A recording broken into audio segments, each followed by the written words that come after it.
tema, bioarchitettura e Feng Shui. Allora, che cos'è la bioarchitettura?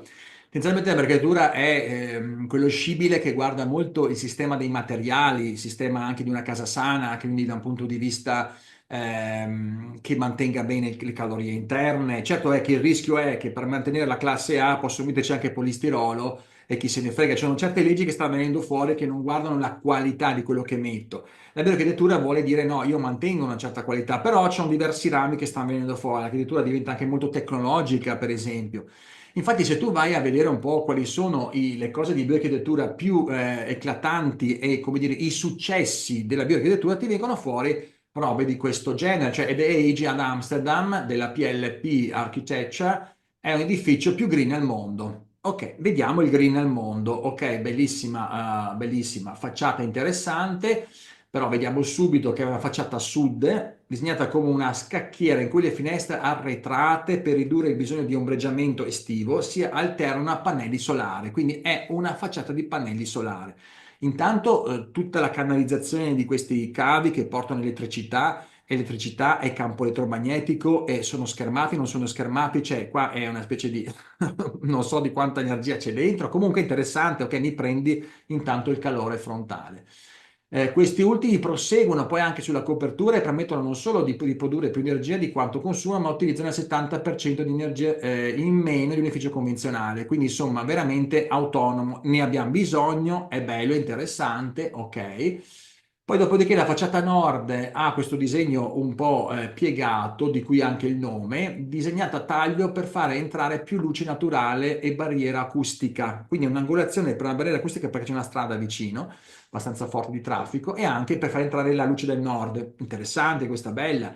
State per generare moti convettivi di aria per il raffrescamento estivo e anche porta moti convettivi all'interno perché ci sono delle specie di cammini di aria che salgono e quindi raffrescano anche la vetrata e raffrescano l'interno.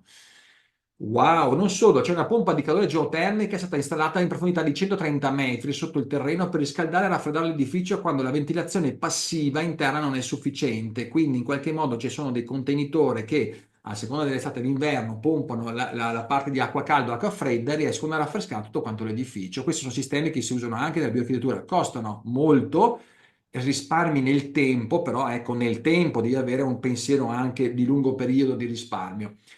Spesso queste cose qua però le fanno con case un po' passive, cioè abbastanza chiuse. Io non sono amante delle case chiuse, le case passive, siamo in Italia, c'è un bel sole, c'è una bella aria, perché devo fare la casa sigillata? Questo è un altro ragionamento. Non solo, l'acqua piovana viene utilizzata per i sifoni di scarico e anche per il giardino, carino, perché in qualche modo io utilizzo e quindi c'è un recupero anche dell'acqua piovana, questo non mi fa piacere. Domotica, all'interno c'è un sistema di illuminazione con sensore in grado di trasmettere dati dalla rete di gestione dell'energia. Questo significa che l'ambiente è sempre ben illuminato e sotto il controllo, mentre chi lavora in un ufficio gode il massimo del conforto luminoso e gestibile. Un risultato è che nei giorni in cui sono provvisti meno dipendenti, un'intera sezione potrebbe addirittura essere chiusa, riducendo i costi di riscaldamento, ventilazione, illuminazione e pulizia. C'è tutta domotica qua interna. Non solo, arrivi in macchina sotto, la tua targa viene registrata, ti dicono subito dove devi andare e in che parte vai e anche la presa elettrica, anche se hai le macchine elettriche. Non solo, c'è un'app anche che ti trova la scrivania perché nessuno ad age ha una posizione propria di lavoro e qua incomincia a essere un po' strano per me. Cioè, io arrivo, non ho posizione di lavoro, ma mi dicono a secondo il mio livello, se voglio essere più privacy, meno privacy, in equipe, mi danno tutte le locazioni, quindi è tutto e di tutti, non è che c'è uno studio proprio. Gli ambienti lavorativi sono basati sul tuo programma preferito. Ci sono scrivanie standard in cui si può sedere standing decks in piedi, cabine di lavoro, sale di riunione, sedute informali lungo le terrazze che affacciano sull'atrio principale, quelle che non sono definite sale di concentrazione, quindi sono un po' più intime queste ultime. In aggiunta, ovunque tu vada, l'applicazione conosce le tue preferenze di luce, temperatura e modifica l'ambiente in conseguenza, ti suggerisce una impostazione con le caratteristiche adeguate. Che dici, oh, io sono che ha freddo, boh, più piano entri in una sala, boom, si scalda perché sa che tu hai freddo perché hai impostato quello. Carino, interessante, ci piace, è tecnologia avanzata, solo che io dico tra me e me, scusa un attimo, siamo ad Amsterdam, Amsterdam ha una sua cultura, una sua forma, anche il territorio limitrofe ha delle case e questa struttura è molto moderna. Si rischia, per poter arrivare a una tecnologia che sfrutta al meglio tutto questo, a un tecnicismo e a una formalità abbastanza, come dire, industriale come modo, quindi non mi fa impazzire questo discorso che la bioarchitettura pone questo come un livello di benessere, anche perché intanto tutte quelle illuminazioni dappertutto, sei visto dovunque, non c'hai privacy, tartaruga te la dimentichi come intimità. Ah, poi sta cosa anche che gestisci un po' tutte le tue app, sai quando entri e quando esci, un po' da grande fratello, sì, può essere ben gestito, però un po', mi viene da dire, un po' limitante. Quindi dico, c'è questa forma modernista della cultura del benessere che mi lascia un po' così. Quindi mantenere invece uno spazio anche che ha delle parti chiuse, una luce giusta, un giusto contenuto tra forme aperte e forme chiuse. Io continuo a dire che psicologicamente i materiali, anche con solidità, noi abbiamo bisogno di stabilità energetica dei materiali, no? Rubre aperte perché vedo la città. Cioè, questa è l'idea che non sta sentendo l'essere umano come va.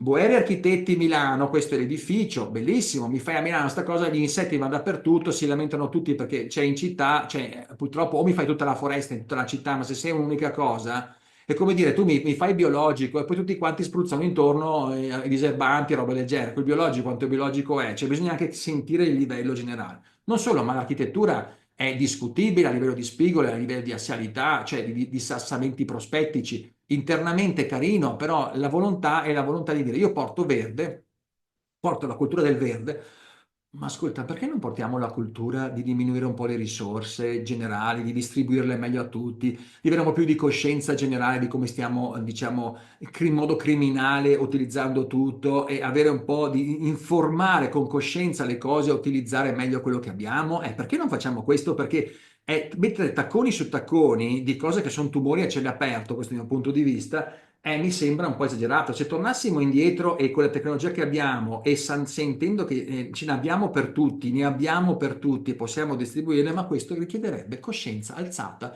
per tutti. Se la coscienza è alzata per tutti, tutti saremo felici con meno. Il problema è questo, se tutti siamo felici con meno perché sentiamo la bellezza della vita, quanto già ci sta donando, tutto si ridimensionerebbe, ma tutti siamo infelici con più e quindi continuiamo a creare anche cose che per quanto si spacciano in bellezza di cose. Ma andiamo avanti. La balena guastalla, Reggio Emilia, carino, mi fai una cosa che somiglia a una balena come forma, è diventata poi con alto livello di coibentazione, ha sempre discorsi di bioedilizia, riciclo dell'acqua piovana, impianto fotovoltaico, l'interno l'hanno preso da Pinocchio, il concetto della balena, bello anche tutto questo lamellare, tutto lavorato, la luce che entra, nel 2012 è stato fatto per i danneggiamenti del terremoto, quindi una bella struttura, mi è piaciuta, sì. Però peccato che è un asilo con specchi, con rinfrangenze, con colori che io mi sentirei un po' a disagio, cioè hai mosso tantissimo l'energia qua dentro, cioè ho capito, tu ti fermi al formalismo, ma non guardi che un bambino ha bisogno di stabilità, anche questo tetto industriale vibrante così forte, cioè i dettagli guardali perché l'architetto, come nei design nelle scuole, si esce per stupire, per lasciare il segno, per vedere che tu sei un po' all'avanguardia di qualcosa. Qua bisogna insegnare a essere, come dire, moderati, di essere non violenti, di capire, di nascondersi, di farsi ultimi e di lasciare che il cliente viva al meglio ciò che è il suo vestito. Invece la mentalità è sempre quella di portare qualcosa. Questo va bene se ci devo pattinare dentro e sono in 150 persone in una festa, dopodiché devo andare a casa che sono stordito. Ecco, il bambino, tutta questa frenesia energetica di movimenti crea troppo movimento, questo è il mio punto di vista sempre. Biodilizia di solito si lega ai materiali, però cosa fa? Fa scatole perché ha bisogno di strutture molto regolari, diciamo, sembra che sto demolendo tutto questo aspetto, adesso ci arrivo, però fa scatole, quindi anche qua ho capito i materiali buoni, il resto, però mi fai prefabbricati, roba del genere e mi fai cubi e scatole in un modernismo molto rigido. Quindi a questo punto può essere piacevole, sì, il legno, poi il legno si rovina all'esterno, bisogna vedere come lo tratti, quanto durano nel tempo. Frank Lloyd Wright faceva le lamiere in ferro che quando si arrugginiva diventava bello ancora, cioè il cotto diventava brunito, ma diventava bello perché l'invecchiamento lo pensava già lui, con i materiali che diventavano preziosi perché si invecchiavano.